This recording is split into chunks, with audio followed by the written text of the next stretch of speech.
কিও তোমার তো ভাবসাব কেন? শরীরে তো তেল জমছে নাকি?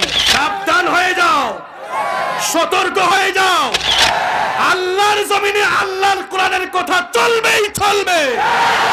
তারাই কথা দিতে আসবে, যুবক আর তরুণরা অনুমতি ছাড়া পেদানি দিবে। যারা আল্লাহর জমিনে কোরআনের বিরুদ্ধে দাঁড়িয়ে যাবে, আপনাদেরকে অমরের ভূমিকা অবতীর্ণ হওয়া লাগবে। অমরের ভূমিকা অবতীর্ণ হয়ে কোরআন বিরোধীদের কলিজার মধ্যে আঘাত হানতে হবে। চীনের বিরোধিতা করে অং সান সু চি তার জ্বলন্ত প্রমাণ। 2 দিন আগের ঘটনা। 2 দিন আগে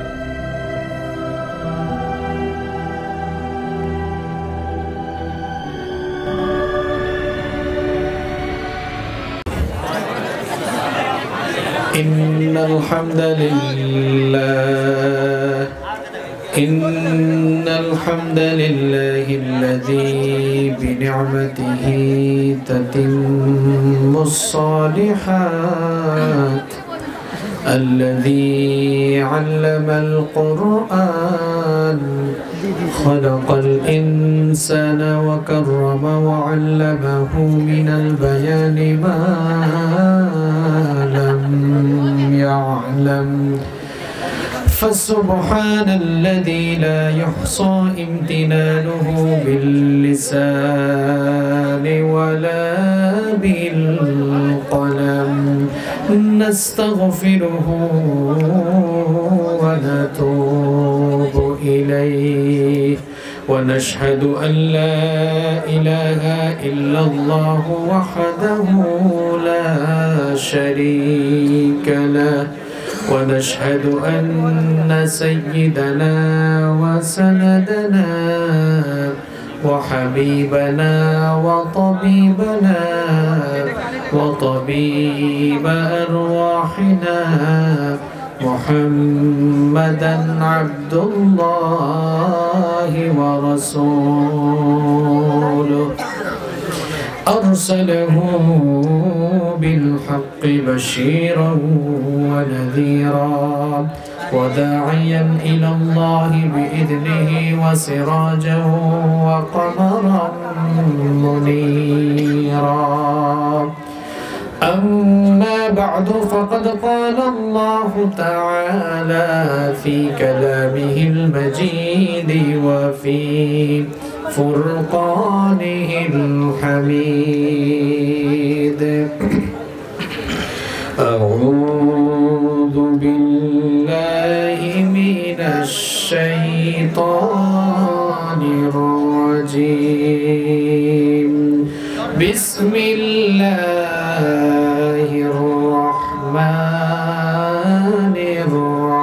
الرحيم إن الله وملائكته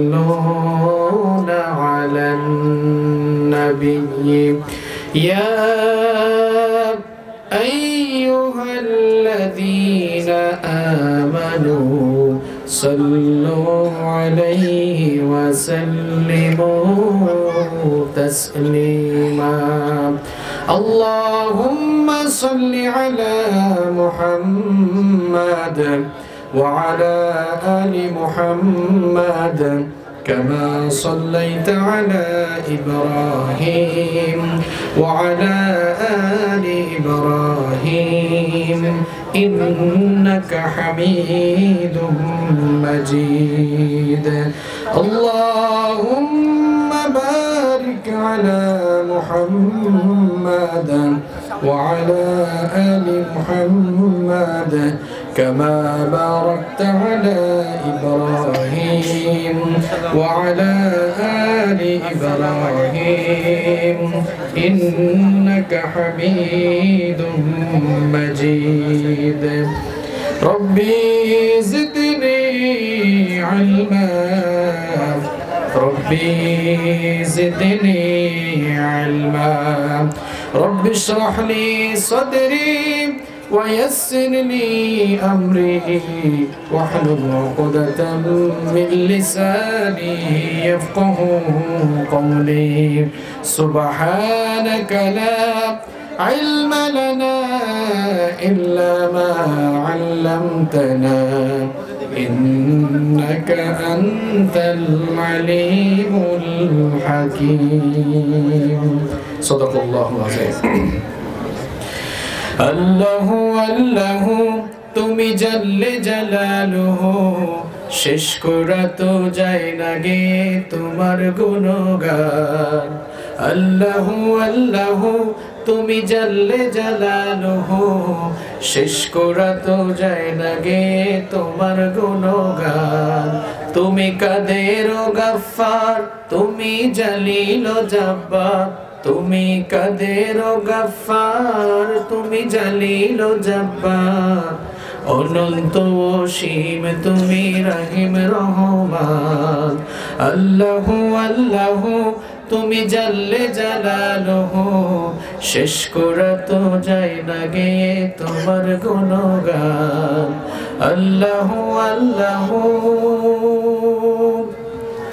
তুমি মাটির আদমকে প্রথম সৃষ্টি করিয়া ঘোষণা করিয়া দিলে শ্রেষ্ঠ বলিয়া তুমি মাটির আদমকে প্রথম সৃষ্টি করিয়া ঘোষণা করিয়া দিলে শ্রেষ্ঠ বলিয়া তাই নূরের ফেরেশতা করে আদমকে সেজদা ও তাই নূরের ফেরেশতা করে আদমকে সেজদা তুমি সবার চেয়ে দিলে মাটির মানুষকে সম্মান আল্লাহু আল্লাহু তুমি জাল্লে জালালুহু শেষ করা তো যায় না গে তোমার গুণগান আল্লাহু আল্লাহু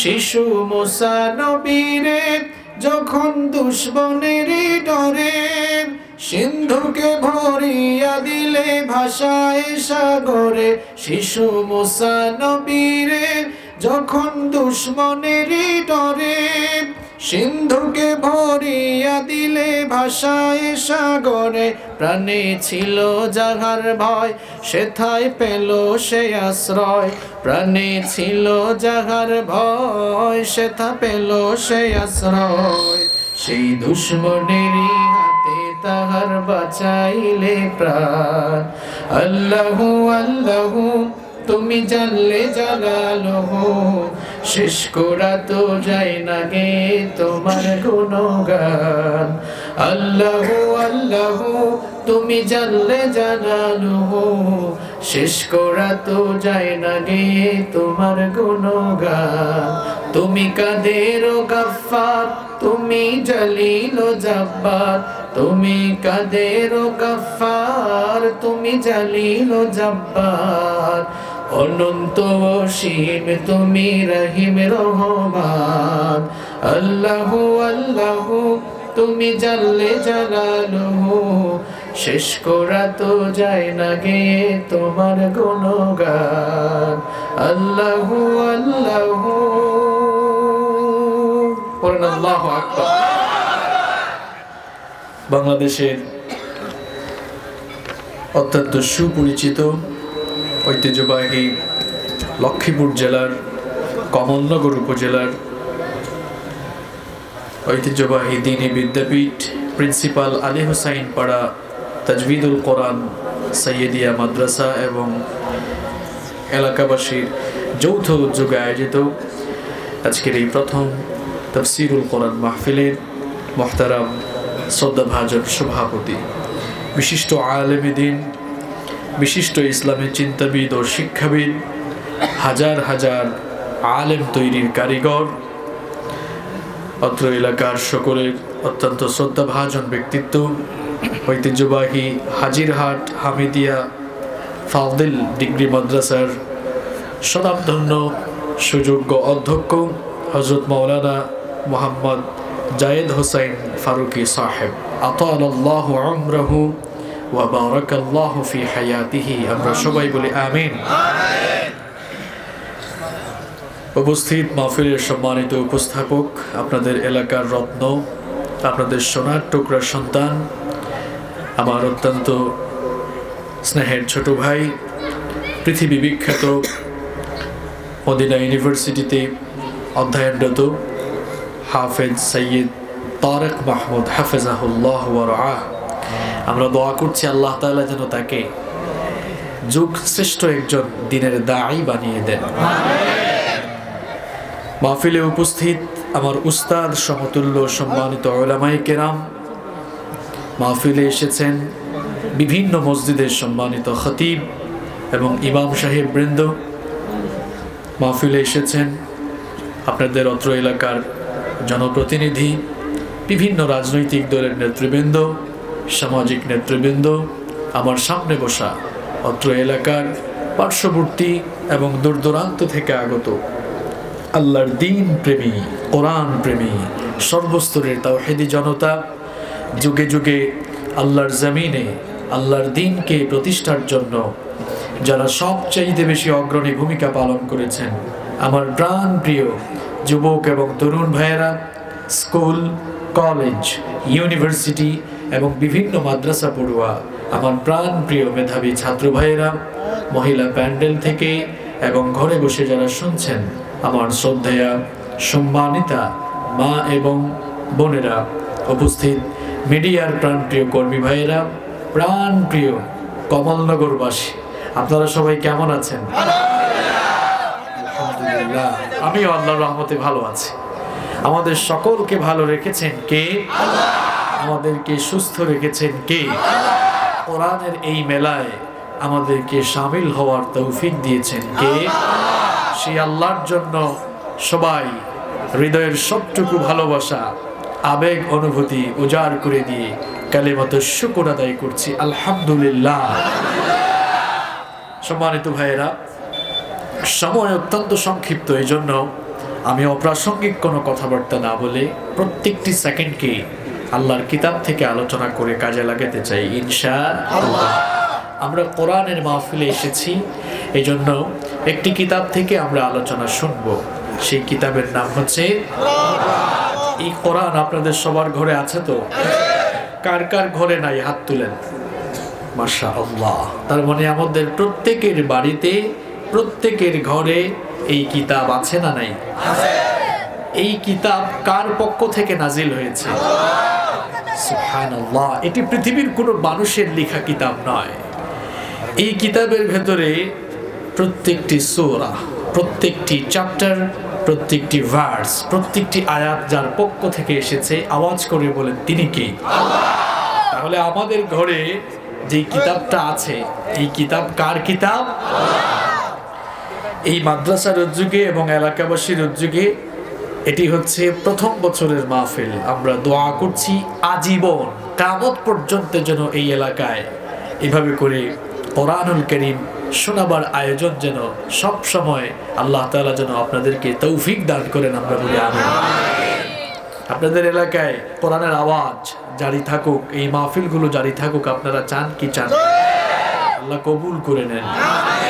যেহেতু প্রথম বছর শুরু হলো, সেহেতু আমরা আল্লাহর কোরআন, এই কিতাবটা কি, এর মধ্যে কি আছে, এই কিতাবের ভেতরে কেমন খনি আছে, এটা আজকে আমরা জানার চেষ্টা করব ইনশাআল্লাহ। যেহেতু এই বছর উদ্বোধন হলো, আপনাদের ঘরে থাকা এই কিতাবকে আপনারা অনেকে ধর্মীয় কিতাব মনে করেন, অনেকে মনে করে এটা শুধুমাত্র হুজুরদের কিতাব, এটা হুজুররা দাড়ি টুপি লম্বা জুব্বা পরে এই কিতাব তেলাওয়াত করে মাদ্রাসায় পড়ায়, এটা ধর্মীয় কিতাব। আবার কেউ কেউ মনে করে এটা তাবিজের কিতাব, ঝাড়ফুঁকের কিতাব।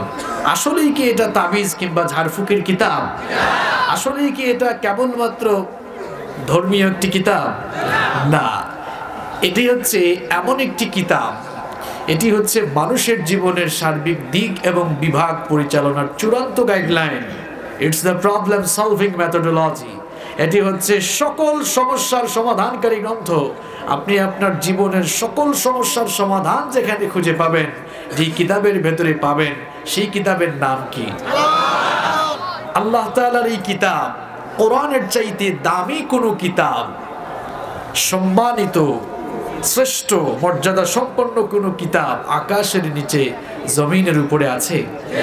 এবার আমি যদি আপনাদেরকে প্রশ্ন করি, এই কিতাব পৃথিবীর সবচাইতে দামি কিতাব এটা কি বিনিময় কিংবা প্রাইসের দিক থেকে না, কারণ কোরআনের দাম খুব একটা বেশি না।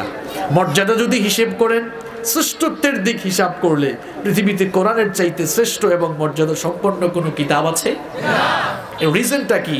পৃথিবীর অন্যান্য বইয়ের চাইতে এই বই সাইজে বড়? দেখেন তো কোরআনটা সাইজে কি বড়? এর চেয়ে বড় বড় সাইজের অনেক কিতাব পৃথিবীতে আছে না?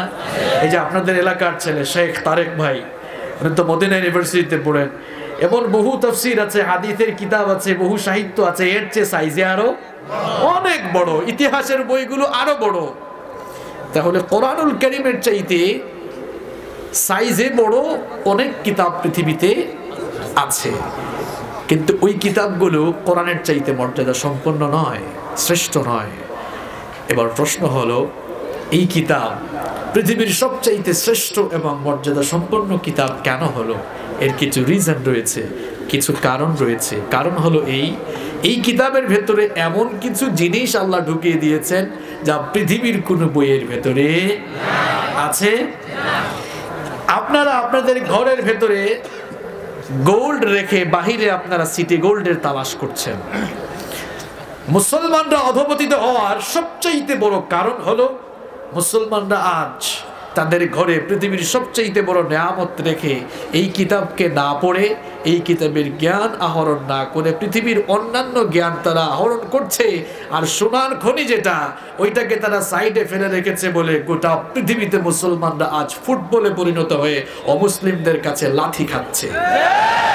ঠিক তো বলছেন আপনারা, আপনারাই তো কোরআন পড়েন না, তো ঠিক চিল্লায় চিল্লায় কি হবে? এখন আমাদের দেশে ওয়াজ মাহফিলে একটা ফ্যাশন হয়ে গেছে, চিল্লায় এখন ঠিক কিনা, ঠিক কিনা, ঠিক কিনা। আমার কথা আপনারা ঠিক করবেন নাকি? শুধু আবেগ দেখালে চলবে না প্রিয় ভাইয়েরা। আপনাদের ছেলে মেয়েগুলোকে আপনারা ইংলিশ মিডিয়ামে পড়াচ্ছেন, খুব ভালো কথা, অবশ্যই সে ইংলিশ মিডিয়ামে পড়বে, সায়েন্সে পড়বে, কমার্সে পড়বে, আমার কোনো আপত্তি নাই। কিন্তু প্রশ্ন হলো, আপনি কি আপনার ছেলেকে, আপনার মেয়েকে এই কোরআন শিখিয়েছেন? আপনার ছেলে আপনার মেয়ে যখন ইংরেজিতে কথা বলে, খুব চমৎকার প্রোনাউন্সিয়েশন, এত চমৎকার করে কথা বলে শুনতেই মন চায়। প্রোনাউন্সিয়েশন, উচ্চারণ, এই যে আমরা বলি, আমাদের উচ্চারণে কিন্তু অনেক ভুল আছে। জানুয়ারি, ফেব্রুয়ারি, মার্চ, মার্চ অনেকে বলে মার্চ, তাই না? এপ্রিল, মে, এগুলা কি উচ্চারণ হইল? সঠিক প্রোনাউন্সিয়েশন তো হয় নাই। তো আপনারা আপনাদের ছেলে মেয়েদেরকে ব্রিটিশ কারিকুলামে পড়িয়ে একেবারে পারফেক্ট প্রোনাউন্সিয়েশনগুলো শেখাচ্ছেন আপনারা। এরা যখন ইংরেজিতে কথা বলে, আমি অনেক ছেলেকে দেখেছি এত সুন্দর ইংরেজিতে কথা বলে, যদি বলি যে তুমি যে কোনো একটি ছোট্ট সূরা তেলাওয়াত করো, বলে আমি পারি না। আপনারা আপনাদের সন্তানদেরকে অ আ ক খ এবিসিডি পড়ে শিখাইয়েন, আলিফ বা তা থা আগে শিখাইয়েন। সন্তানগুলো কুসন্তান হবে না, ঐশীর মতো হবে না, দিহান আর আনুষ্কার মতো হবে না, বরং সোনার টুকরা সন্তান হয়ে যাবে। কোরআনের কাছে আসতে হবে। এই কিতাবকে ধর্মীয় কিতাব মনে করবেন না। কেবলমাত্র ঝাড়ফুঁক তাবিজের ব্যবসা আর ধর্মীয় কিতাব এটি নয়। It's the source of knowledge and science. এটি জ্ঞান বিজ্ঞানের উৎস। আপনি যদি সত্যিকার অর্থেই জ্ঞান বিজ্ঞান আহরণ করে নিজের জ্ঞানের পাত্রকে পরিপূর্ণ করতে চান, তাহলে সবার আগে আল্লাহর কিতাবের জ্ঞান আহরণ করতে হবে। নইলে বহু পড়াশোনা করবেন, পড়াশোনা শেষ করে নিজেকে একজন মূর্খ হিসাবে আপনি রেখে দিবেন। কোরআন যিনি শিখেন না, তিনি কখনো সুশিক্ষায় শিক্ষিত হতে পারেন না। একটি ঘটনা মনে পড়ে গেল, বলবো। আমাদের দেশের একজন ইউনিভার্সিটির শিক্ষক, আমি নাম না হয় নাই বললাম, তিনি বাহিরে একটি কনফারেন্সে গেলেন। কনফারেন্স বুঝেন তো আপনারা? কনফারেন্সে গেলেন, সেখানে একজন সুইডিশ প্রফেসর ছিলেন। সুইডিশ প্রফেসর ছিলেন কনভার্টেড মুসলিম। কনভার্টেড মুসলিম মানে হচ্ছে যিনি অন্য ধর্ম থেকে ইসলাম ধর্ম গ্রহণ করেছেন। তো সেই কনভার্টেড মুসলিম সুইডিশ প্রফেসর, তিনি বাংলাদেশি প্রফেসরকে জিজ্ঞেস করলেন যে আপনি কোন দেশ থেকে এসেছেন, কোন ইউনিভার্সিটির প্রফেসর। তিনি পরিচয় দিলেন। তো তিনিও তার পরিচয় দিলেন। দেওয়ার পরে জিজ্ঞেস করলেন, আচ্ছা আপনি মাইন্ড করেন না, আপনি কি কোরআন পড়তে পারেন? কয় না, পারি না। ওই সুইডিশ প্রফেসর বললেন, আপনি একটি নামকরা ইউনিভার্সিটির প্রফেসর, আপনি ইংরেজি পড়তে পারেন, অন্যান্য কয়েকটি ভাষার উপরে আপনার পারদর্শিতা রয়েছে, কিন্তু পৃথিবীর সবচাইতে দামি বইটা আপনি পড়তে পারেন না, নিজেকে তো প্রফেসর হিসাবে পরিচয় দিতে লজ্জা হওয়ার কথা। কিসের প্রফেসর আর কিসের ডক্টর যদি আপনি পৃথিবীর সবচাইতে দামি কিতাব যদি আপনি পড়তে না পারেন, ডক্টর শহীদুল্লাহর ভাষায় পৃথিবীতে সে হচ্ছে সবচাইতে মূর্খ। কারণ আল্লাহর কিতাব তো আপনি এখনো পড়তে পারেন নাই। আমার দেশে অনেক প্রফেসর আছে, অনেক ডক্টর আছে, আউযুবিল্লাহ বিসমিল্লাহ শুদ্ধ করে পড়তে পারে না। জ্ঞানের পাত্রকে যদি আপনি পরিপূর্ণ করতে চান, সবার আগে আল্লাহর কিতাব কোরআন আপনাকে পড়তে হবে, জানতে হবে। কারণ কোরআনুল কারীম হচ্ছে পৃথিবীর সবচাইতে শ্রেষ্ঠ এবং মর্যাদা সম্পন্ন কিতাব। আর কি কারণে এই কিতাব পৃথিবীর সবচাইতে শ্রেষ্ঠ আর মর্যাদা সম্পন্ন কিতাব?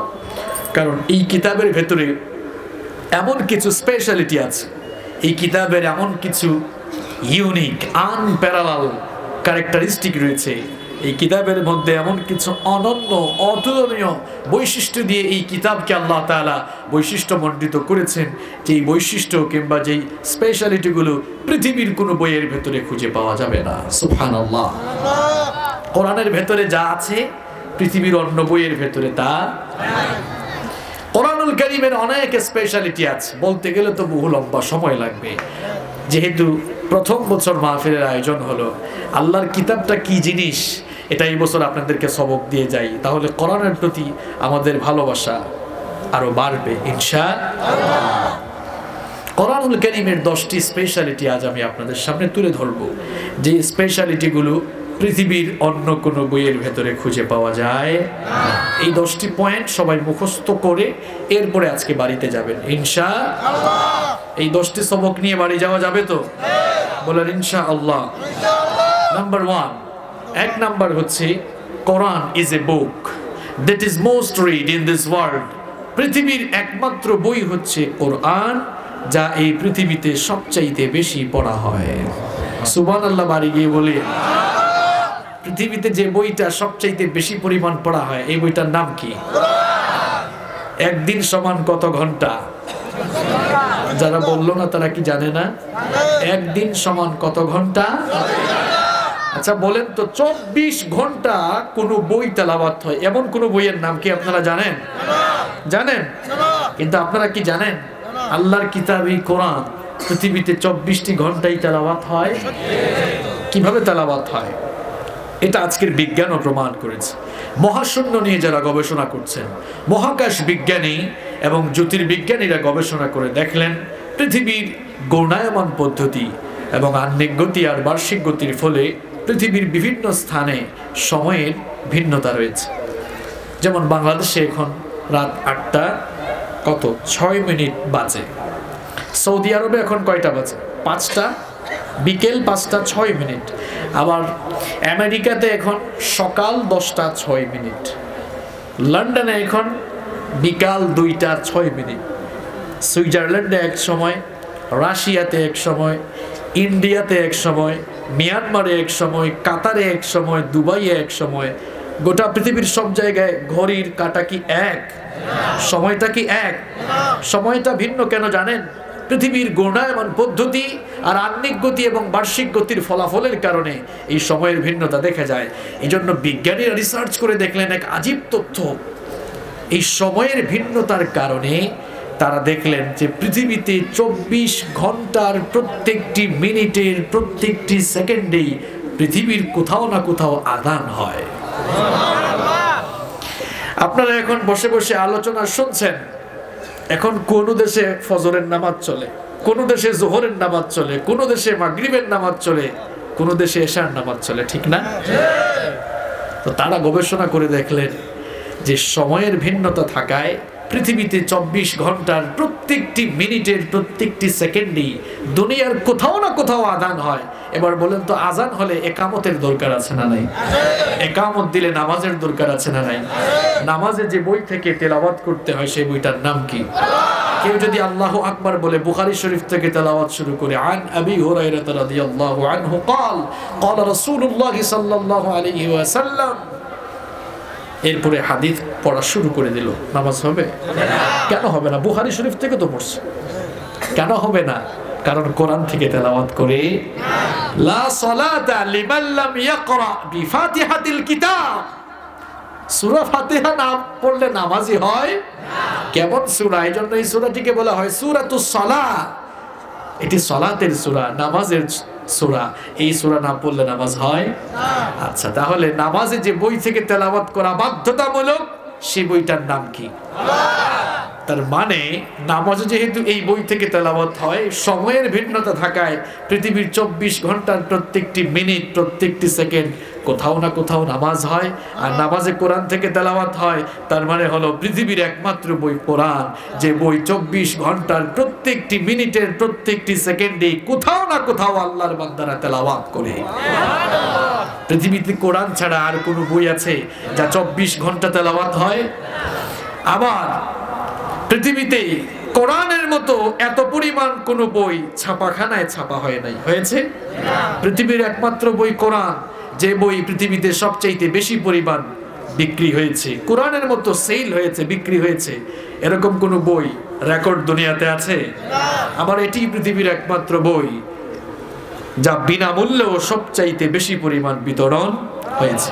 এটি পৃথিবীর একমাত্র কিতাব যেই কিতাবের ইজ্জত সম্মান রক্ষার জন্য, যেই কিতাবের রাজ কায়েমের জন্য পৃথিবীতে আল্লাহর বান্দারা তাদের শরীরের তাজা রক্ত, এমনকি তাদের জীবনটাকে কুরবান করে দিয়েছে। আবার এটাই একমাত্র কিতাব পৃথিবীতে এই কিতাবের বিরোধিতাও সবচাইতে বেশি হয়েছে। তাহলে আমরা কোরআনুল কারীমের 1 নাম্বার স্পেশালিটি জানলাম, এটি হচ্ছে পৃথিবীর একমাত্র কিতাব যা পৃথিবীতে সবচাইতে বেশি পড়া হয় না কম পড়া হয়। এই পয়েন্ট মনে থাকবে নাকি খায়া ফেলবেন? উঠার আগেই খায়া ফেলবেন তো ইনশাআল্লাহ? মনে থাকবে? সিনাই ঢুকে ফেলছেন তো? নাম্বার 2, 2 নাম্বার হচ্ছে nobody has ever bothered to read or heard the holy book Quran. এই কোরআন যিনি তেলাওয়াত করেন আর যিনি শুনেন কেউই কখনো বিরক্ত হন না। কোরআন পড়লে বা শুনলে কেউ কখনো বিরক্ত হয় না। কোন গান যখন বের হয়, যুবক আর তরুণ ভাইয়েরা সেই গান কয়েকদিন শোনার পরে বলে, গানটি আমরা অনেক দিন ধরে শুনতেছি, শুনতে শুনতে ভালো লাগে না, গানটা আমাদের কাছে পুরাতন হয়ে গিয়েছে, এই গান চেঞ্জ করে নতুন কোনো গান থাকলে দাও। এইরকম কোনো গান কিংবা কবিতা শোনার পরে মানুষ ওই গান বা কবিতার প্রতি বিরক্ত হয়ে যায়। কিন্তু আপনারা সব সময় জন্মের পর থেকে নিয়ে এখন পর্যন্ত মসজিদে গেলেই আপনারা দেখেন ইমাম সাহেব সূরাতুল ফাতিহা দিয়ে নামাজ শুরু করেন। কেউ কি কোনোদিন বিরক্ত হয়ে ইমাম সাহেবকে বলেছেন নাকি, হুজুর প্রত্যেক দিন তো আপনি একটা সূরা দিয়ে নামাজ শুরু করেন, এই সূরাটা শুনতে শুনতে ভালো লাগে না, আজ অন্য সূরা দিয়ে নামাজ শুরু করেন? এমন কথা কি কেউ বলেছেন নাকি? এমন কথা কেউ দুনিয়াতে বলার সুযোগ বা সম্ভাবনা আছে নাকি? বরং আল্লাহর কিতাব কোরআনের তেলাওয়াত শুনতে এত ভালো লাগে, কারো কারো কণ্ঠে আল্লাহ এমন সুধা ঢেলে দিয়েছেন, কারো কারো ভয়েস এত চমৎকার, তারা যখন তাদের সুললিত কণ্ঠে আল্লাহর কালামের তেলাওয়াত করে মানুষের কলিজাটা ঠান্ডা হয়ে যায়, মানুষের হৃদয়টা প্রশান্ত হয়ে যায়। বিশেষ করে যারা হজ করেছেন, উমরা করেছেন, হারামাইন শরীফাইনে যারা সালাত আদায় করেছেন দেখেছেন, সেখানে যখন সালাত শুরু হয়ে যায় তেলাওয়াত শুনলে মনে হয় আসমান থেকে আল্লাহর কোরআন নাজিল হচ্ছে। হারামে যারা নামাজ আদায় করেছেন, হারামের ইমামরা যখন নামাজ শুরু করেন, ফাদিলাতুশ শেখ ডক্টর আব্দুর রহমান আস-সুদাইস, সাউদ আশ-শুরাইম, বান্দর বালিলা, ইয়াসির দুসরি কিংবা হারামের অন্যান্য ইমামগণ যখন তাদের সুললিত কণ্ঠে আল্লাহর কালামের তেলাওয়াত শুরু করে দেন, তাদের পেছনে লক্ষ লক্ষ মুসল্লিরা থাকে। এমন বহু মুসল্লি আছে যাদের মাতৃভাষা আরবি নয়, কিন্তু আল্লাহর কিতাবের তেলাওয়াত শোনার পর তাদের হৃদয়টা এমন গলিত হয়ে যায়, তাদের হৃদয়টা এমন ভাবে গলে যায়, অর্থ না বুঝার পরেও মানুষেরা বাচ্চা শিশুর মতো ক্রন্দন করতে থাকে। এদেরকে যদি জিজ্ঞেস করেন অর্থ তো বুঝো না, তারপরেও কাঁদো কেন? দেখবেন জবাব দিবে, পৃথিবীতে এমন সুরের কিতাব, পৃথিবীতে এমন সুর আমরা কোনোদিন শুনি নাই। কি আজীব এক কিতাব, শুনলেই কলিজাটা ঠান্ডা করে দেন কে? অর্থ বুঝুক আর না বুঝুক, কোরআন শুনলেই মানুষের কলিজায় শিহরণ শুরু হয়ে যায়। লোমগুলো দাঁড়িয়ে যায়।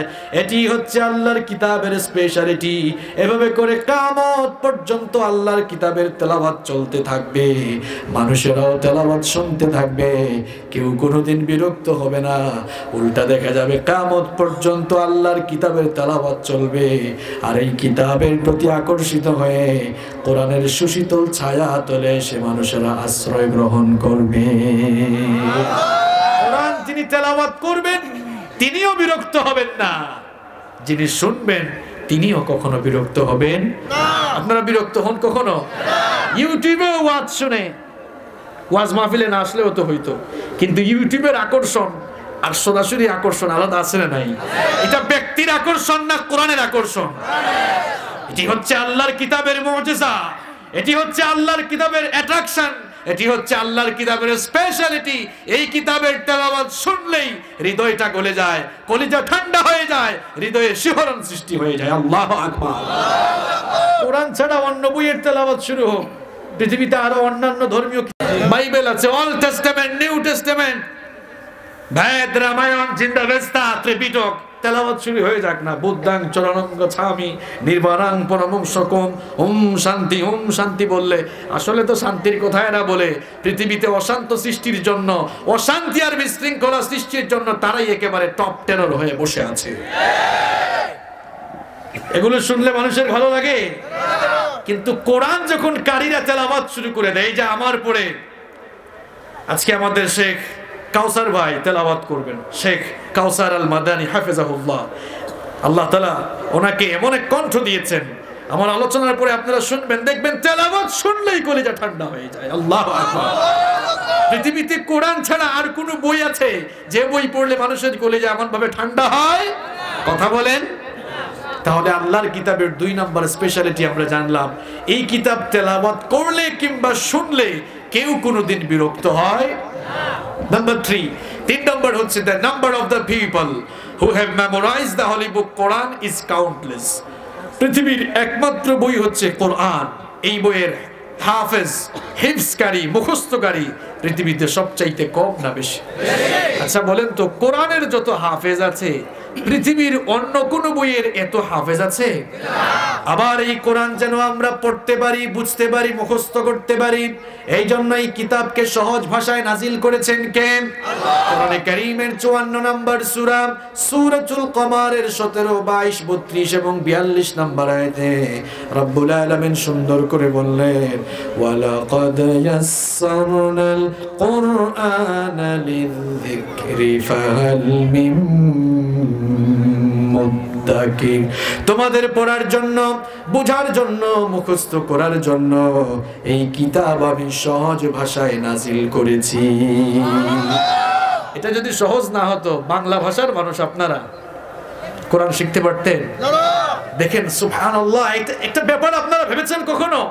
আফগানিস্তানে জন্ম, পাকিস্তান উর্দু ভাষা, ইন্ডিয়া হিন্দি ভাষা, আমেরিকা ইংরেজ, আমরা বাঙালি যে ভাষার মানুষ হোক, দেখবেন কোরআনটা সুন্দর করে পড়তে পারে, কারণ কোরআনের প্রত্যেকটি লফজ সহজ করে নাজিল করেছেন কে? আল্লাহ।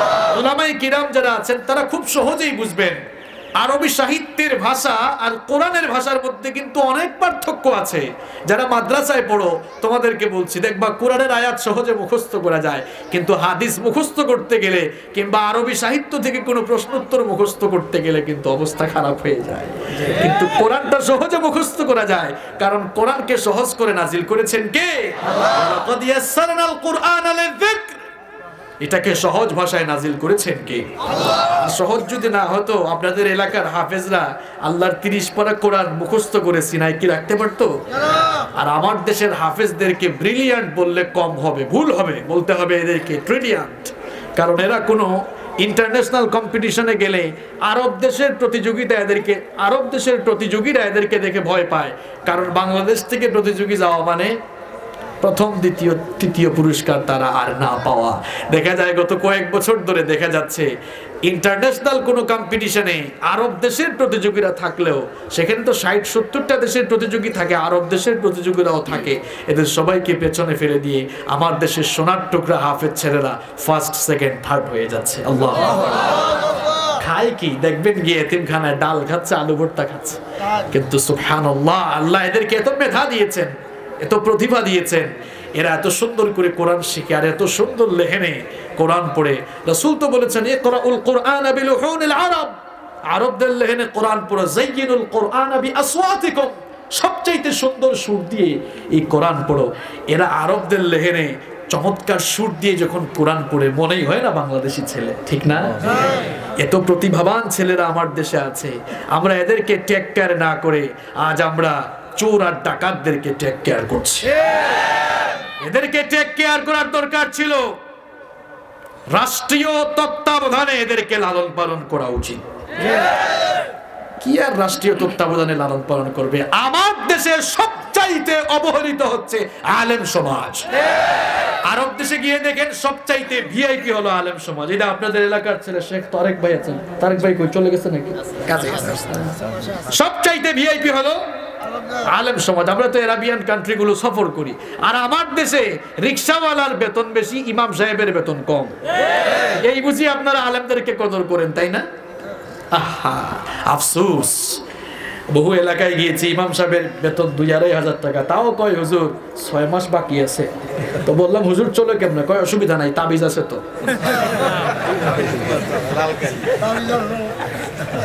মান আল্লাকা তামিমাতান ফাকাদ আশরাকা, বুখারীর বর্ণনা, যে তাবিজ ঝুলালো সে আল্লাহর সঙ্গে শিরক করলো। সুবহানাল্লাহ হবে? এই তাবিজের ব্যবসা করার সুযোগ আপনারাই দেন, কি আর করবে? হুজুরের পেট চালাইতে হবে, তো এজন্য তাবিজ নিয়েছে। আল্লাহ আমাদেরকে হেফাজত করুন, আলেমদেরকে সম্মান করুন। হাফেজ ছেলেগুলো এরা আমাদের সোনার টুকরা ছেলে, এদেরকে কদর করুন। সামর্থ্যবানরা তাদেরকে তত্ত্বাবধান করুন। আপনার ইজ্জত সম্মান বাড়াবেন কি? কোরআনের 3 নাম্বার স্পেশালিটি আমরা জানলাম, এটি এমন কিতাব এর মুখস্থকারীর সংখ্যা পৃথিবীতে সবচাইতে বেশি। কোরআনুল কারীমের 4 নাম্বার স্পেশালিটি হলো the entire Quran has been presented in poetic form. গোটা কোরআনকে রব্বুল আলামিন ছন্দের এক চমৎকার নীল দিয়ে নাজিল করেছেন। সুবহানাল্লাহ। পৃথিবীতে কোরআনের মতো ছন্দময় কিতাব আর আপনি খুঁজে পাবেন না। আল্লাহর এই কিতাব যেখান থেকেই আপনি তেলাওয়াত শুরু করবেন, ছন্দের এক অভূতপূর্ব মিল আপনি খুঁজে পাবেন। এত চমৎকার ছন্দময় করে এই কিতাব আল্লাহ নাজিল করেছেন। যেই সূরা থেকেই আপনি তেলাওয়াত শুরু করবেন, ছন্দের এক চমৎকার মিল আপনি খুঁজে পাবেন। যেই সূরাগুলো আপনাদের মুখস্থ আছে, সেই সূরাগুলো আপনাদের জবান দিয়ে তেলাওয়াত করিয়ে একটু রিহার্সাল করিয়ে দেই। সবাই বলেন তো কোরআনুল কারীমের সবচাইতে ছোট সূরার নামটা কি? আসুন সবাই সূরাতুল কাউসার তেলাওয়াত করি। ইন্না আ'তাইনাকাল কাউসার ফাসাল্লি লিরাব্বিকা ওয়ানহার ইন্না শানিআকা হুয়াল আবতার। ইন্না আ'তাইনাকাল ফাসাল্লি লিরাব্বিকা ইন্না শানিআকা হুয়াল আবতার। সুবহানাল্লাহ। এবং ছন্দের মিল সব সময় তেলাওয়াত করেন, কিন্তু এখানে যে ছন্দ মিল আছে এটা খেয়াল করেছেন কখনো? দেখেন, কুল হুয়াল্লাহ আল্লাহ লাম ইয়ালিদ ওয়া লাম ইয়াকুল লাহু আহাদ। আদার একটা টান আছে, কুল হুয়াল্লাহু আহাদ আল্লাহুস সামাদ লাম ইয়ালিদ ওয়া লাম ইউলাদ ওয়া লাম ইয়াকুল লাহু কুফুয়ান আহাদ। সুবহানাল্লাহ। এই জন্যই হাফেজরা মুখস্থ করতে পারে, কারণ ছন্দ মিল আছে না নাই? আবার কোরআনুল কারীমের সবচাইতে হৃদয়গ্রাহী সূরা সূরাতুর রহমান যদি আপনি তেলাওয়াত শুরু করে দেন, কি চমৎকার ছন্দের মিল আপনি সেখানে খুঁজে পাবেন। আর রহমান আল্লামাল কুরআন খালাকাল ইনসান আল্লামাহুল বায়ান। আর রহমান আল্লামাল কুরআন খালাকাল ইনসান আল্লামাহুল বায়ান। সূরাতুল ইনফিতার শুরু করেন, إذا السماء انفطرت وإذا الكواكب انتثرت وإذا البحار فجرت وإذا القبور بعثرت علمت نفس ما قدمت وأخرت। ছন্দ মিল আছে না নাই? পৃথিবীতে কোরআনের বাহিরে গোটা কিতাব, পুরো কিতাব ছন্দময়, এরকম কোন কিতাব পৃথিবীতে আছে? পৃথিবীর শ্রেষ্ঠ কিতাব আল্লাহর কিতাব এই কোরআন, পুরো কিতাবকে রব্বুল আলামিন ছন্দের এক চমৎকার মিল দিয়ে নাজিল করেছেন। সুবহানাল্লাহ। কি মনে রাখতেছেন না পয়েন্টগুলো ভুলে যাচ্ছেন? কয়টা বলছি? কয়টা বলছি? দেখি একটা ক্লাস টেস্ট হয়ে যাক। 1 নাম্বার কি বলছিলাম? হ্যাঁ মনে আছে, সবচাইতে বেশি পড়া হয়। 2 নাম্বার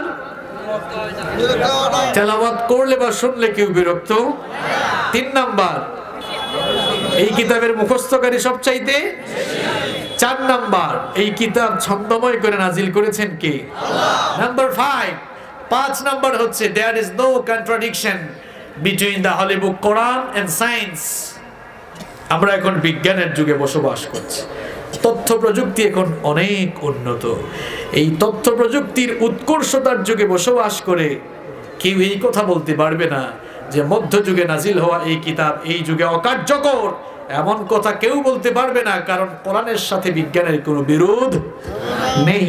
বরং বিজ্ঞান বর্তমানে যে তথ্যগুলো জানতে পেরেছে এবং ভবিষ্যতে যা জানবে, আল্লাহর কোরআনের ১৫০০ বছর আগে সেগুলো বলে দিয়েছেন কে? আল্লাহ। এটা তো গলাবাজি বা চাপাবাজির বিষয় নয়। দেখেন বিজ্ঞান গবেষণা করে করে যা মানুষকে জানিয়েছে, বর্তমানে বিজ্ঞান যা জেনেছে ১৫০০ বছর আগে কোরআনে, সেগুলো বলেছেন কে? আল্লাহ। কি করেছেন আপনারা বলেন তো? আপনাদের ঘরে সোনার খনি রেখে আপনারা বাহিরে গিয়ে সিটি গোল্ডের তালাশ করছেন। এত মর্যাদা সম্পন্ন একটি কিতাব আমাদের ঘরে, বিজ্ঞানের সাথে যার কোনো বিরোধ। যেখানে আপনারা বাস করছেন এই দুনিয়া, আপনারা কি কখনো চিন্তা করেছেন how the universe was created? এই বিশ্বজগৎ কেমনে সৃষ্টি হয়েছে? এটা কি এমনি এমনি সৃষ্টি হয়েছে নাকি? স্টিফেন হকিং এর বিগ ব্যাং থিওরির আলোকে বিজ্ঞানীরা বলেছেন যে এই মহাবিশ্বের সবকিছু, অর্থাৎ আসমান, জমিন, সূর্য, চন্দ্র, গ্রহ, নক্ষত্র, তারকাপুঞ্জ, বিশ্বজগতের সবকিছু সৃষ্টির শুরুতে এক জায়গায় লাগানো ছিল, এক জায়গায় ছিল। এখন আসমান জমিন এক না আলাদা? সবাই জবাব দেন, আসমান জমিন এখন এক না আলাদা? কিন্তু সৃষ্টির আগে আসমান জমিন লাগানো একসাথে ছিল। সূর্য, চন্দ্র, গ্রহ, নক্ষত্র, তারকাপুঞ্জ, এক কথায় মহাবিশ্বের সমস্ত সৃষ্টি এক জায়গায়, এরকম এক জায়গায় ছিল। তখন সবকিছু ছিল একটি গ্যাসীয় কণার সমষ্টি। এরপরে একটি বিস্ফোরণ ঘটলো। বিস্ফোরণ বুঝেন তো আপনারা? বিস্ফোরণ ঘটার কারণে সবকিছু আলাদা আলাদা হয়ে গেল। এই যে বিস্ফোরণের মাধ্যমে যে ঘটনা ঘটে সব আলাদা হলো, বিজ্ঞানীরা এর নাম দিয়েছেন বিগ ব্যাং থিওরি, যেটি গোটা দুনিয়ার সবচাইতে আলোচিত তত্ত্ব। বিজ্ঞান মাত্র কয়েক বছর আগে গবেষণা করে করে মহাবিশ্ব সৃষ্টি সম্পর্কে যেই ধারণা দিয়েছে, আপনি জানলে অবাক হয়ে যাবেন। আজ থেকে ১৫০০ বছর আগে নাজিল হওয়া কিতাবের ভেতরে রব্বুল আলামিন এই বিগ ব্যাং থিওরি অর্থাৎ মহাবিশ্ব সৃষ্টি সম্পর্কে বলে দিয়েছেন।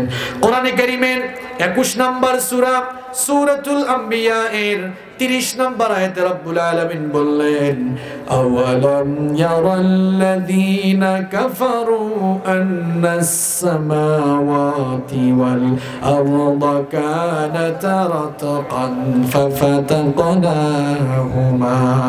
আল্লাহ তাআলা বলছেন, অবিশ্বাসীরা কি দেখে না সৃষ্টির শুরুতে আসমান সমূহ আর জমিন সবকিছু একত্রিত অবস্থায় ছিল, এরপরে আমি আমার মহা ক্ষমতা বলে সবকিছুকে আলাদা করে দিয়েছি।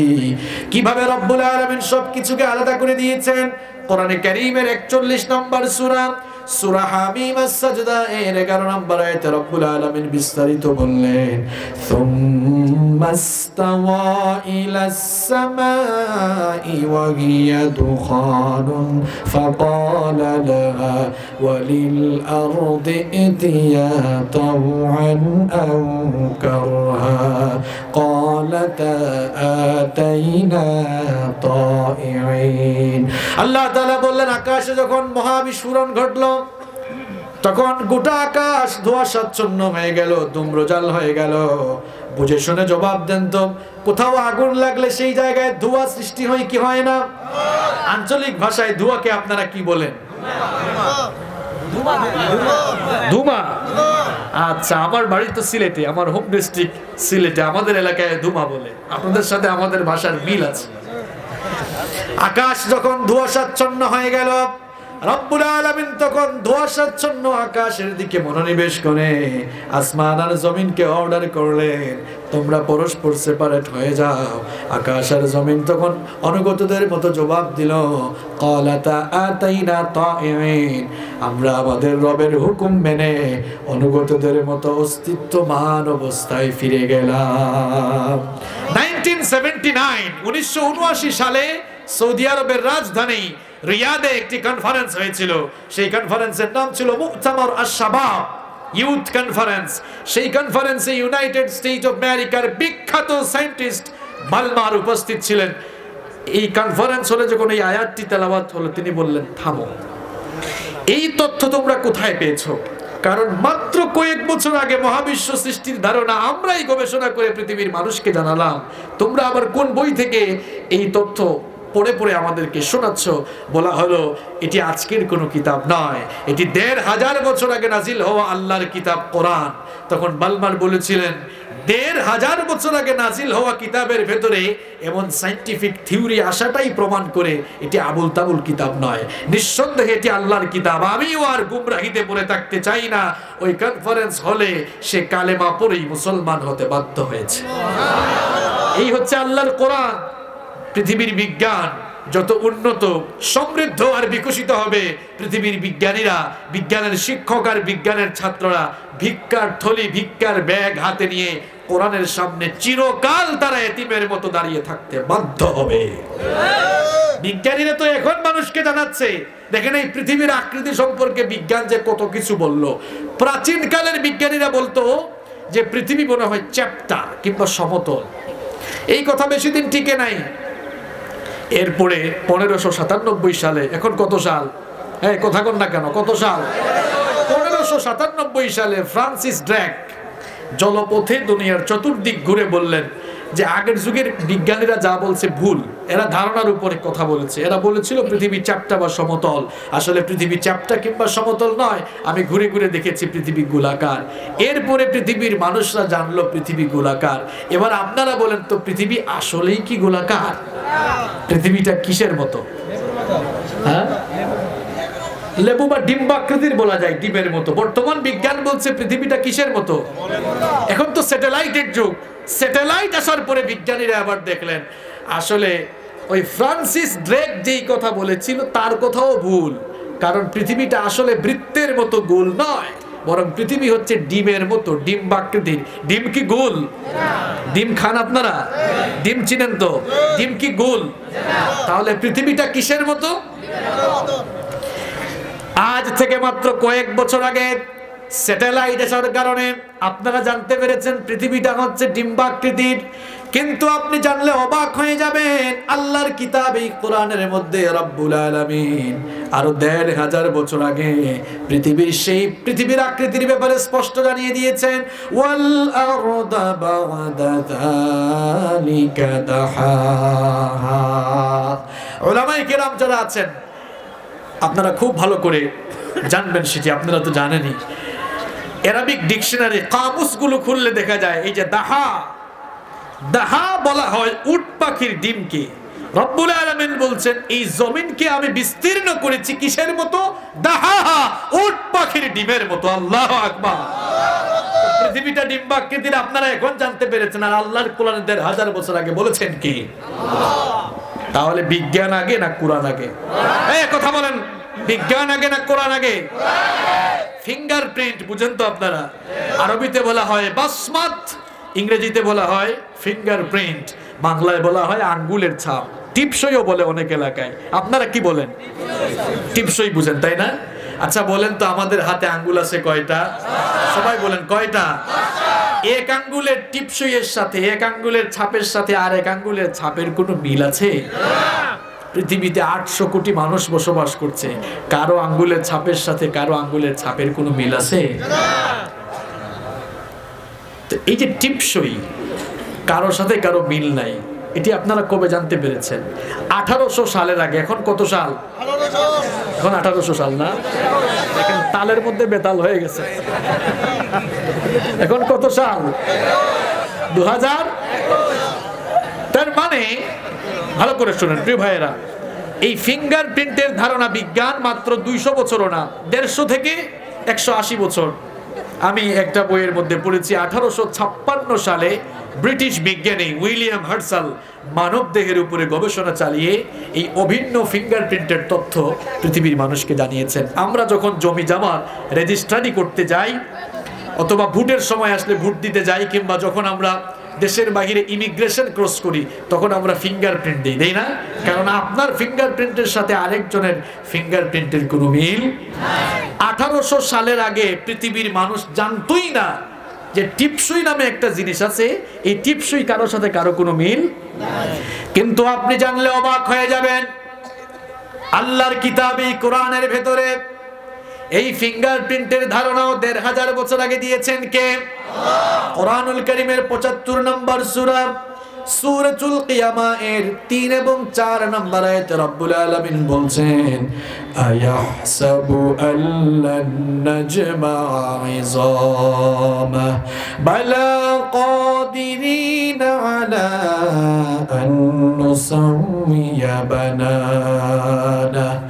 রব্বুল আলামিন বলছেন, তোমরা যারা মনে করো তোমরা মরে যাওয়ার পরে অস্থি পিঞ্জর হাড্ডি গুড্ডি মাংস যখন আলাদা হয়ে যাবে, তোমরা যারা দাবি করো তখন কে আবার আমাদেরকে জিন্দা করবে? আমি তোমাদেরকে বলছি, শোনো, তোমরা মরে যাওয়ার পর তোমাদের শরীরের হাড্ডি মাংস আর অস্থি পিঞ্জরই শুধু নয়, বরং তোমাদের প্রত্যেকের বালা কাদিরিনা আলা আন নুসাউইয়া বানানা, বরং তোমাদের প্রত্যেকের হাতের আঙ্গুলের যে অগ্রভাগের ছাপ রয়েছে, এই অগ্রভাগের ছাপ পর্যন্ত আমি পুনর্বিন্যস্ত করতে সক্ষম। এই ফিঙ্গারপ্রিন্টের ধারণা দিয়েছে বিজ্ঞান কিছুদিন আগে, আর কোরআন দিয়েছে কত বছর আগে? কোরআন আগে না বিজ্ঞান আগে? আমার ভাইয়েরা, এমন একটি দামি কিতাব আপনারা ঘরের ভেতরে রেখে সন্তানগুলোকে আগে ইংরেজি শিখাচ্ছেন, আগে বিজ্ঞান শিখাচ্ছেন, আগে ব্যবসায় অনুষদে পড়াশোনা করাচ্ছেন। অবশ্যই করাবেন, অবশ্যই করাবেন, কিন্তু সবার আগে আল্লাহর কিতাবের শিক্ষা দেন। নিজেরাও কোরআনটা পড়েন। চোখের মধ্যে লাগাই ফেলছে কালো চশমা, এজন্য কোরআনকে সবসময় তাবিজের ব্যবসার কিতাব মনে করে। কোরআনে যে কি আছে, এই কালো চশমাটা খুলে সাদা চশমা লাগাও, দিলের চক্ষু দিয়ে কোরআন পড়া শুরু করে দাও। দিলটাকে আলোকিত করে দিবেন কে? আল্লাহ। হেদায়েতের নূর দিয়ে অন্তরটাকে মুনাওয়ার করে দিবেন কে? আল্লাহ। কোরআনের সাথে বিজ্ঞানের কোনো দ্বন্দ্ব, বরং কোরআন আগে, বিজ্ঞান পরে। বিজ্ঞানের ইনোভেশন যত বাড়বে, কোরআনের কাছে বিজ্ঞান যে পরিত্যক্ত তা চিরকাল প্রমাণ হতেই থাকবে। কোরআনুল কারীমের 6 নম্বর স্পেশালিটি হলো এটি এমন এক কিতাব, this is the book, the most authentic book in this world, whereof there is no doubt about it। এটি এমন এক কিতাব, এই কিতাবের ভেতরে কোনো ভুল। বই পড়ার অভ্যাস যাদের আছে, দেখবেন প্রত্যেক বইয়ের শুরুতে লেখকের কথা থাকে, সম্মানিত পাঠকবৃন্দ, এই বই পড়ে কোনো ভুল পেলে আমাদেরকে সংশোধনী দিয়ে পরবর্তী সংস্করণে আমরা এটাকে ঠিক করে এরপরে বাজারজাত করব। আল্লাহ তাআলা কি কোরআনের শুরুতে বলছেন, আমার বান্দারা কোরআন পড়তে গিয়ে ভুল পাইলে তোমরা আমারে জানাইও, আমি ঠিক করে দিব? এমন কথা আছে? শুরুতেই বলে দিয়েছেন, যালিকাল কিতাব লা রাইবা ফি হুদাল লিল মুত্তাকিন। এমন কিতাব দিয়েছি এখানে ভুল আছে, সন্দেহ আছে, এ ব্যাপারেও সন্দেহ করা যায় না। আল্লাহু আকবার। কোরআনুল কারীমের 7 নম্বর স্পেশালিটি হলো এটি এমন এক কিতাব, এই কিতাবের মতো কিতাব বানানো যাবে। It's quite impossible to make a book like holy Quran. কোরআনের মতো কোরআন বানানো যাবে না। কোরআনের মতো কোরআন বানানো দূরের কথা, একটা শব্দও বানানো যাবে না। সময় থাকলে সব বলতাম। আল্লাহ তাআলা কোরআনুল কারীমে 4 দফা চ্যালেঞ্জ করে একেবারে সর্বশেষ জানিয়েছেন, ফালইয়াতু বিহাদিসিম মিসলিহি। একটা শব্দের মতো শব্দ পারলে বানাও। কেউ বানাতে পারবে? মুসাইলামার নাম শুনেছেন আপনারা? মুসাইলামা কে? Who is মুসাইলামা? ভণ্ড নবুয়তের দাবিদার ছিল, তাই না? মুসাইলামা তাকে নবী বলা শুরু করলো। লোকজন বলল, আচ্ছা মুসাইলামা, তুমি যে তোমাকে নবী বলা শুরু করলা, তোমার সাথে কি জিবরিলের দেখা সাক্ষাৎ হয় না? ওইদিকে মুহাম্মদ বলেন সাল্লাল্লাহু আলাইহি ওয়াসাল্লাম, তার সাথে জিবরিলের দেখা সাক্ষাৎ হয়, সূরা নাজিল হয়, আয়াত নাজিল হয়। তোমার কাছে কি কোনো সূরা বা আয়াত নাজিল হয় না? মুসাইলামা কায়দা করে জবাব দিল, দেখো ভাই, আমি মাত্র নবী হইছি, নতুন নবী হইছি, জিবরিল আমার কাছেও আসবে, একটু টাইম দাও, একটু সময় তো লাগবে, নতুন নবী আমি। কিছুদিন পর লোকজনকে ডেকে বলল, লোকেরা শোনো, এই তো গত রাতেই আমার কাছে জিবরিল এসেছিলেন। লোকেরা বলল, তাই? কোন সূরা নাজিল হয়েছে নাকি? কয় হয়েছে তো। কোন সূরা? কয় আমার কাছে সূরা ফিল নাজিল হয়েছে। কোরআনেও কিন্তু একটা ফিল আছে, আলাম তারা কাইফা ফাআলা রাব্বুকা বিআসহাবিল ফিল। এটা ওই ফিল না, এটা মুসাইলামার বানানো ফিল। লোকজন বলল, ঠিক আছে, তোমার উপর নাজিল হওয়া সূরাটা তেলাওয়াত করে শোনাও তো। এবার সে তেলাওয়াত শুরু করলো, আল ফিল মাল ফিল ওয়ামা আদরাকা মাল ফিল লাহু দানাবু ওয়াবিল ওয়া লাহু খুরতুমুন তাওয়িল। শেষ। বাচ্চারাও হাসাহাসি করতেছে তেলাওয়াত শুনে। উলামায়ে কেরাম তো অর্থ বুঝেই ফেলেছেন, অর্থ শুনলে তো এরাও হাসবে। অর্থটা বলবো, আল ফিল হাতি, মাল ফিল হাতি কি, ওয়ামা আদরাকা মাল ফিল, আপনি কি জানেন হাতি কি? হাতির তারিফ, হাতির ডেফিনেশন চলছে। লাহু দানাবু ওয়াবিল, তার লেজ আছে, ওয়া লাহু খুরতুমুন তাওয়িল, তার লম্বা একটি শুঁড় আছে। লোকজন বলল, মুসাইলামা, তুই যে একটা মিথ্যাবাদী, ভণ্ড, ধোঁকাবাজ, প্রতারক, তা প্রমাণ হওয়ার জন্য তোর জবানে তেলাওয়াত কিন্তু এই সূরাটি যথেষ্ট। আল্লাহর কোরআনের মতো কোরআন কেউ বানাতে পারবে না। কষ্ট হচ্ছে আপনাদের? কোরআনুল কারীমের 8 নাম্বার স্পেশালিটি হলো, এটি এমন এক কিতাব, এর হেফাজতকারী হচ্ছেন স্বয়ং আল্লাহ। আল্লাহ তাআলা বলছেন, ইন্না নাহনু নাযালনা যিকরা ওয়া ইন্না লাহু লাহাফিজুন। এই কোরআন নাজিল করেছি আমি, এর সংরক্ষণের সবটুকু হেফাজতের দায়িত্ব নিয়েছি আমি। সুবহানাল্লাহ। যেই কোরআন হেফাজতের দায়িত্ব আল্লাহ নিয়েছেন, পৃথিবীর সমস্ত মানুষরা কোরআনের বিরোধিতা করে কোরআনের আওয়াজকে কি থামিয়ে দিতে পারবে? কোরআনের আওয়াজ আজ এক শ্রেণীর লোকেরা থামিয়ে দিতে চায়, অথচ তারা নিজেরাই জানে না, তারা নিজেরাই নিস্তব্ধ হয়ে নিজেরাই থেমে গিয়ে ধ্বংসের আস্থা করে নিক্ষিপ্ত হয়ে যাবে। আল্লাহর কোরআনের আওয়াজকে থামানো যাবে না। কোনো জায়গায় আগুন লাগলে কেউ যদি ওই আগুন লাগা জায়গায় লাঠি দিয়ে বাড়ি মারে, আগুনের তেজ বাড়বে না কমবে? কোরআন বিরোধীদেরকে আমরা স্পষ্ট বলে দিতে চাই, আগুন লাগা জায়গায় লাঠি দিয়ে বাড়ি মারলে যেমন আগুনের তেজ বাড়ে, যেখানেই কোরআনের আওয়াজ, কোরআনের গণজোয়ার, কোরআনের গণবিস্ফোরণ শুরু হয়ে যাবে, সেই গণজোয়ার আর গণবিস্ফোরণকে যারাই থামিয়ে দিতে চাইবে, সেই ময়দান কোরআনের রাজ কায়েমের জন্য আরো উর্বর ময়দানে পরিণত হয়ে যাবে।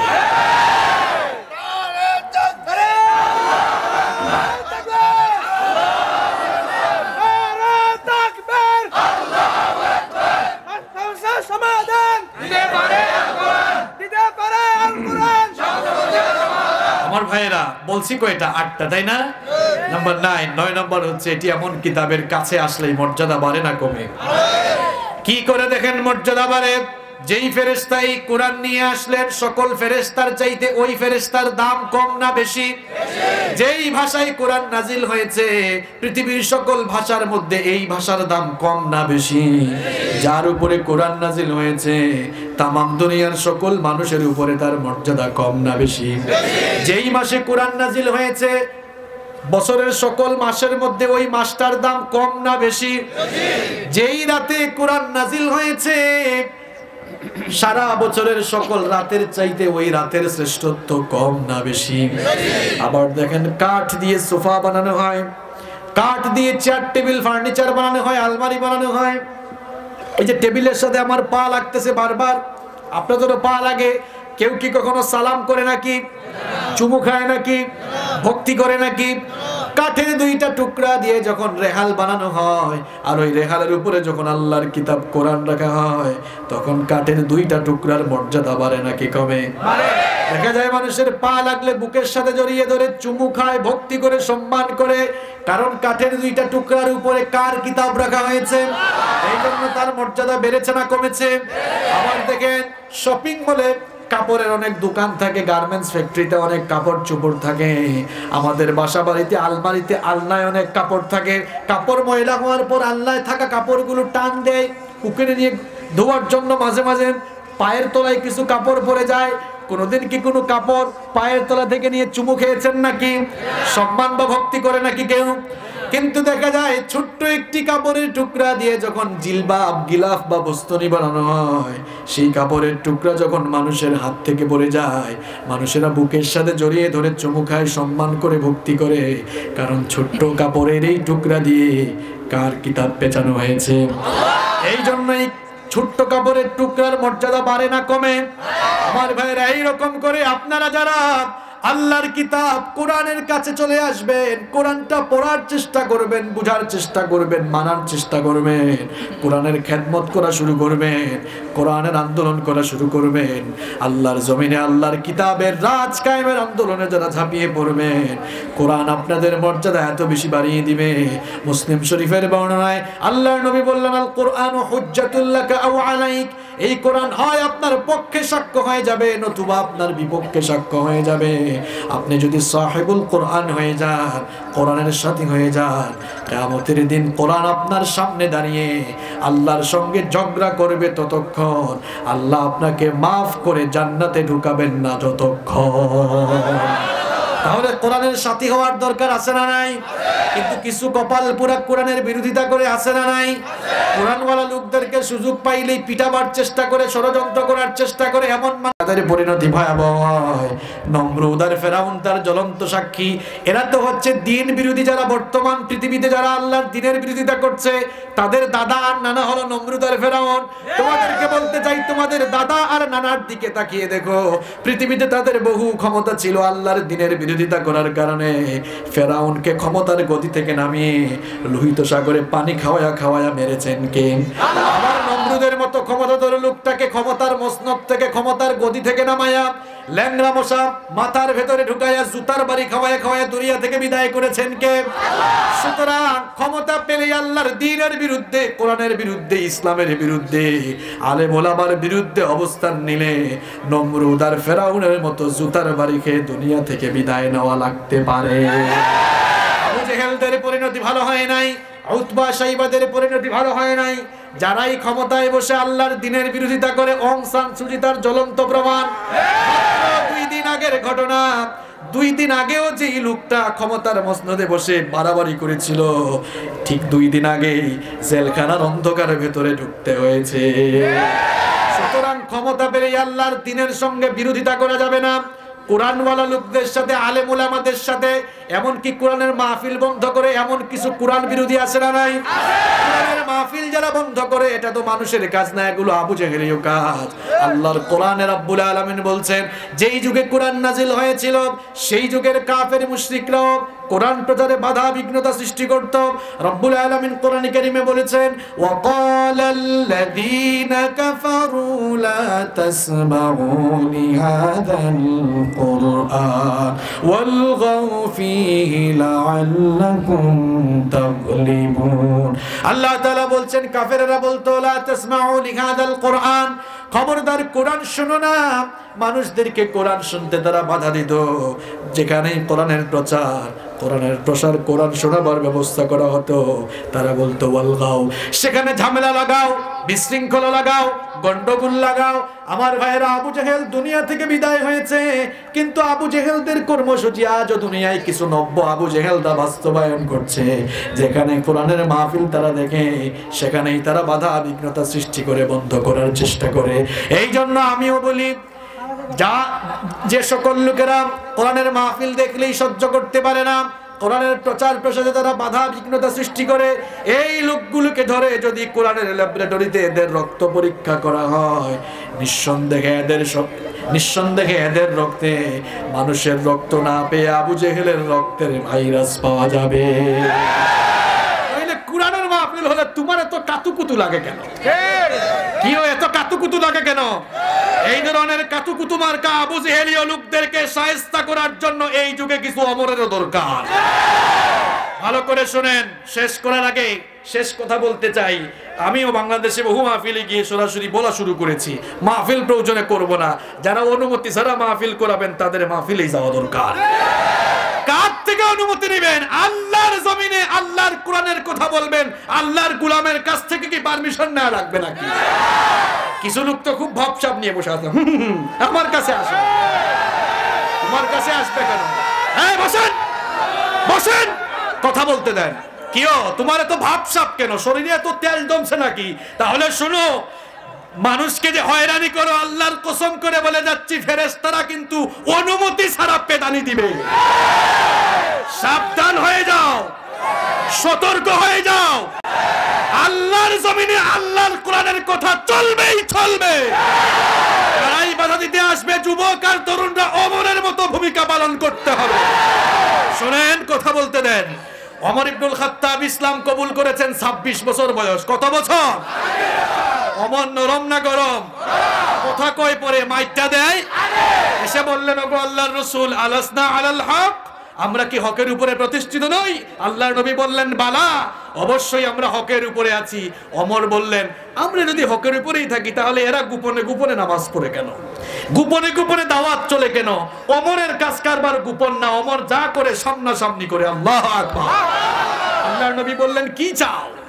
ওমর রাদিয়াল্লাহু আনহু বললেন, ওমর যে ইসলাম কবুল করেছে সেটা সবাই জানা দরকার, ওমরের জজবাটাও সবাই জানা দরকার। বললেন, আল্লাহর নবী পারমিশন দেন, আজ কাবার চত্বরের দিকে আমি ওমর মিছিল বের করতে চাই। সুবহানাল্লাহ। কোন সময়ের ইসলাম? তখন মার খাওয়া ইসলাম। সবাই যখন মার খাচ্ছে চতুর্দিকে, তখন ওমর এসে বলে, আমি ইসলাম কবুল করেছি, এবার আমি মিছিল করতে চাই। সংখ্যায় মুসলমানরা কম না বেশি? গুটি কয়েক লোকেরা ইসলাম কবুল করেছে।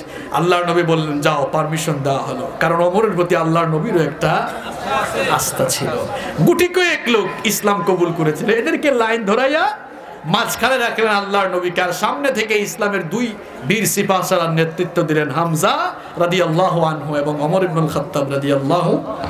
এবার ওমর রাদিয়াল্লাহু আনহু স্লোগানও তুললেন, লিল্লাহি তাকবীর। আপনারা যেমন এখন তাকবীর দিলেন, ওইভাবে সবাই তাকবীর দিল। আবু জাহেল কয়, এই আমার নির্বাচনী এলাকায় নতুন স্লোগান কে দিল? দেখো বের হয়ে। একজন বের হয়ে এসে বলে, স্যার ঘটনা তো খারাপ। কয়, কি হয়েছে? কয়, আমাগো দলের লোক কিন্তু ওই দলে চলে গেছে। কয়, মানে?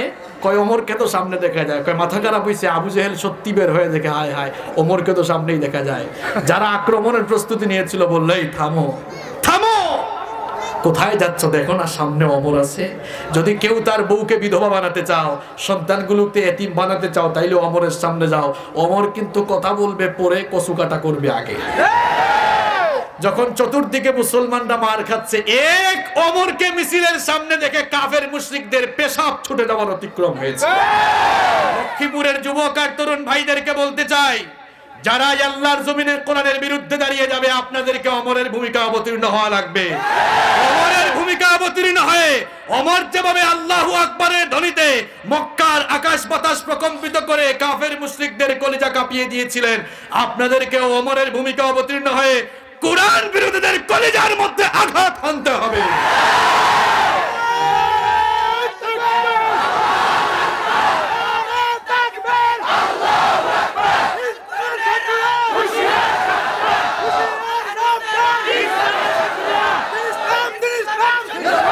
থামেন থামেন, কথা বলতে দেন।